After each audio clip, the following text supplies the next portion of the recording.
about the last 2 years as to whether or not you should wait a few years, before you come back or not. We had a young man, probably 25 last year, and I wish the JCs would have came to us a whole lot sooner, but came up to us afterwards in private and said, this senior counselor, he wasn't a Rotarian, but we brought him back to senior counselor, he helped with Riley for years, had been eating pot brownies and drinking alcohol during camp. And at one point he was really sick at one of our dinners, and he said, oh, it's my medication. None of us were the wiser, but the junior counselors didn't come and tell us this until after the camp. And so my philosophy is, it doesn't matter what age you are, you got people who are going to be idiots at 25 and 30. 50, 70. But, exactly. But you also have people who are 16, 17 years old that are more mature than a 25-year-old. So I think it's so critical to, if you're going to implement a JC program, interview those students, talk to them, ask others what they think about them, because you want to make sure you have the best people possible. All things being equal, I still give preference to a junior counselor who's had a year of college. Yes, I agree. That- I agree. That life skill, just that I year agree. of learning, they have a different perspective on things, Yes. and for most of the conferees, they'll see that. Now you have a mentor, not a friend. But if I held true to that only, you mean like that was a lockdown type of rule, Heather would not have been a JC. And 2 strikes against me. Yeah. So it's not proven, it just say, if apples to apples, you're comparing down to refer somebody who I know will have had a year of college before they're a JC. What do you all do to protect students? Like in our program, we always have 2 leaders together. And I know, well, my wife's in Girl Scouts, and that's a philosophy they have. Is that one of our sessions, anything on? We had a breakout this morning about it. Yeah. Oh, okay, all right. Anybody want to answer that? I think general rule of thumb, the easiest thing is 99% of your youth protection issues can be solved always having no one-on-one contact, always having 2 people or more than 2 people present at any given time. Even if you have to take some student aside to talk to them because maybe a behavior issue, still have somebody within earshot, not earshot, because the last thing you want to do is as an adult get accused of something and your reputation is ruined whether you did something or not. So. And that still works with high school students or young? Absolutely. All right. Yeah, I would agree. Anything else anybody wants to, we got 17 minutes here to, I was gonna say, I'm all adult. you're all adults. But we do have students come back, but I call them spies. Yeah. So they're kind of infiltrated into the rest of the group, but they do come back and tell us that something's going on in the dorm that we need to take care of. So they're kind of hidden in there. So there's, been here for a long time, my dad. Their second year librarian says we don't allow our students, we don't really have to let their neighborhood. We don't have more than 5 second year, and then I try to get a mix of girls and boys. And they're in the dorms mainly, and they get to go throughout the other, participate with everything else. We ask them to try and not blurt out the answers to stuff, since they have been there before and they know what's going on. But they're really good spies in the dorms and let us know if someone's planning to sneak out at 11 o'clock after we've already had lights out or something. And who is this?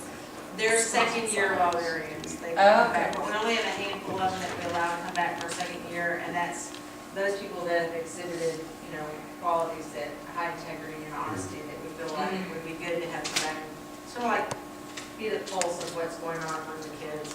So they participate as just another student. They participate as another student, but no one else is really the wiser, and they try to not speak up too much when they're, group activities and debriefing and all that, so they allow the first year participants to participate. So we don't stand them out that they're a second year, but they know that that's why they were allowed to come back. You were saying that some of your students thought some of your counselors were in college. So you intentionally hide the fact that they're former Yeah, librarians? we encourage them, and I think Heather said the same thing, that in the beginning of the week to not really, come out and say, hey, yeah, I'm just a year ahead of you, I'm just a year older than you, But or I sometimes was they here last year. recommend students as well for the current program. In other words, those. They may wind up being, that kid's in my school, and they know how old I am. So it could get Yeah. out. But Yeah, and it's, know, it's not like we're intentionally trying to. It's not hiding, it's just not withholding hiding it, it's information. just, Totally different. yeah, you want them to respect We do them, the and I think it happens automatically anyway if they're doing, hopefully, what they've been trained to do. With that though, we do go to extra effort to make sure nobody knows anybody on the team. Yeah, we do too, but it's not always possible, it's just, you know, what if one club sends 9 kids from one school, I have 7 groups. Right. And if there were 5 3 of my staff members went to are in the same high school, you know, it's not possible. I have a problem with reading. We do our best to, you know, to make sure they don't room together, they're not in the same groups. And that's, you know, that's pretty much all we can do. So We have issues where the kids might go to a completely different high school, one's in Orange Beach, one's in Montgomery, but they both play soccer. And they know each other, yes, yeah. Some soccer tournament or swim meet Yeah, or we have that. debate team or something. Yeah. Hey, I remember you were the, Yeah. Can I ask one more question? Does Yeah. everybody go to 749 the same youth protection So training? That's a good question about youth protection training. No, we There don't was have nothing, such a. there was Oh, nothing with consistent. No, Oh, not- sure. It's very, where youth exchange, you know, is very detailed and, you know, you have to do Right. this. RILA is all over there. That's one of the reasons I think why, you know, why they wanted to, you know, pull this together. You know, to me, I think Rotary is setting itself up for a big lawsuit someday by not having something consistent, having consistent procedures across, if not across the world, at least here in the United States, you know. I just think we're setting ourselves up for trouble someday. It Now, hasn't happened yet, but My oldest students are gonna be 19 this year, they're the freshmen in college. And who was I talking to earlier that, you know, I mean, I've known this, one's a boy, the other there's 4 girls. You know, I've known them for 3 years, we work pretty closely together. But yet, yes, should I have them do a background check? Yes, I should, now that they're over the age of 18, just to protect them. You know, just to protect them. Dana was talking about this. And then the 2 Rotarians, you know, yes, we should have background checks. We haven't done it yet, but yeah, we should do it. You know, so we will. And I think it's just a matter of protecting ourselves. And New generation is set up through International Rotary says that you follow the rules. 2011, it came out. Yeah. We're supposed to have a district new generations person that shares this amongst all. yeah, we don't have a district. We don't have over the a age of district 18. person. We do that. We try to get these changes. You will. Yeah, we do too. Yeah. Here, you guys. Yeah. If you have somebody in your district that has that position, we don't. And it did change to youth service generation. But let me ask you one last question, if you guys don't have anything else. Does anybody pay a stipend to your volunteers?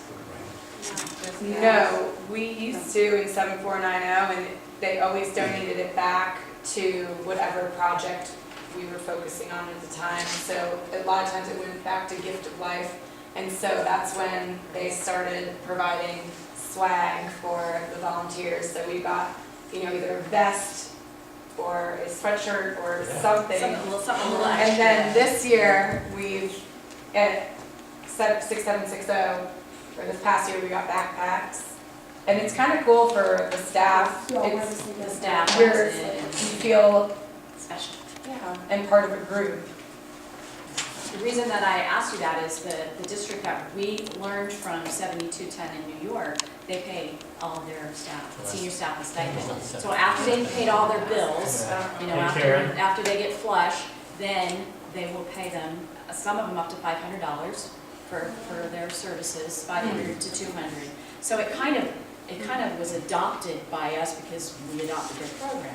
So I had a predecessor and she wanted to continue doing that. And after going to Reed, the event that Tracy and I went to together, I think it was the same thing. The majority were like, no, they're all volunteers. They would pay to come if they, if that were, that were the choice. And so last year, and I'm now struggling with my co-chair, is that she's like, well, they should get something. My goodness, they're giving us all this time and blah, blah, blah. So we wound up giving a $200 stipend to just my 5 seniors who are now in college. But we just said, oh, this is a thank you. I didn't use it as, please don't think you're gonna get this every year, because I'm still on the fence about it. So again, I have all of you that I can go back and say, I don't think we should be paying them a stipend. I think will add some additional fun swag to their, to what they get. These are pretty nice, maybe we can go back. Did you see our reaction to those tags? It works. It's exciting, so. Well, actually with our scenario, especially with the junior high kids, each kid has 10 pages of detailed, grueling paperwork that the parents have to fill out with health history and insurance and all that stuff. Yeah. And reviewing that, showing that 2/3 of them are wrong, and you gotta go back to the Rotarians and the parents and get, it's a grueling job to do that.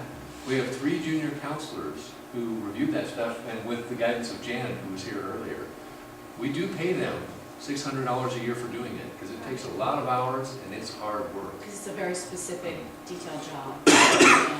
And It's we an just- administrative function. I Yeah, guess. we realize it's just too much to ask. Well, for then they should be volunteers. paying me because I do all that in my district.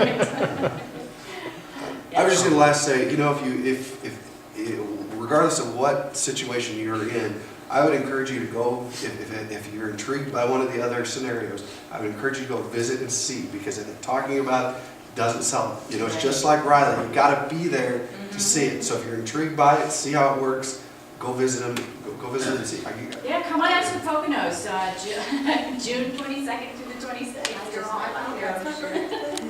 I just want to add something, there's nowhere else to add it, but it's something you can tell your Rotarians or Rotarians. Our district, my club actually donated money to the University of South Alabama, a pretty substantial amount. So, and one of the criteria is a scholarship for incoming freshmen, but one of the criteria is they have to have attended RILA. Oh, that's So, very cool. that's something that you can go back to University of South Alabama, that's a great medical school and everything, it's right there in Mobile, so it's something you can offer as a scholarship opportunity. Does anyone else have anything like that in their Well, district? Dustin and we were chatting about, you know, what to do with, because we're having a surplus of money, which is a nice thing to have. So, you know, what do you do with it? Well, you know, after you buy everything that you really want, you still have a surplus of money. Well, we shouldn't be making money.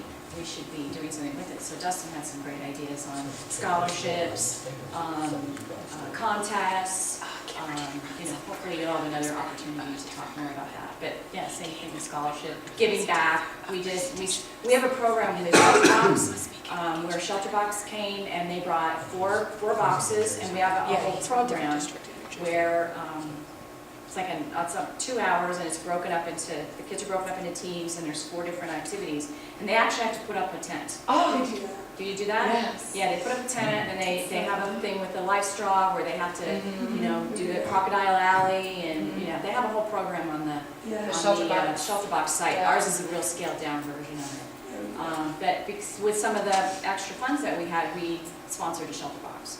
So we're hoping that it went to the Philippines, is probably where it went.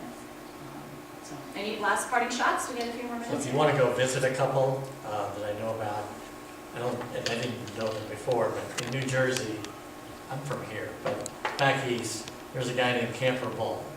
Oh, yes, I've heard of him. I've heard of him. I've not met him, but. So he set up the New Jersey ones, and I've never seen his, but I know they're really good. They're very They- good. That's so then Tracy, if you're on the that's East the one Coast, that Ray Joe wants to visit. gets Camper, part of. I worked with Camper International Ryler for 3 years, and I think he's tremendous. The other one to go visit is the one that's run by, in England, when we did London, was the one that's run by England's equivalent of Navy SEALs. Oh, wow. Yeah, Oh, my isn't this God. Ryla.org? Which Isn't is that their website? also, I think so, but it's phenomenal. Just, it's run by Navy SEAls. I mean, Wow. it's so cool. their equivalent of a Navy SEAL is who, one of them created Shelter Box. So I wonder if From it's the same district. Is it from the same Yeah, district? it's the Shelter Okay. Box district there, Okay. whichever one that is.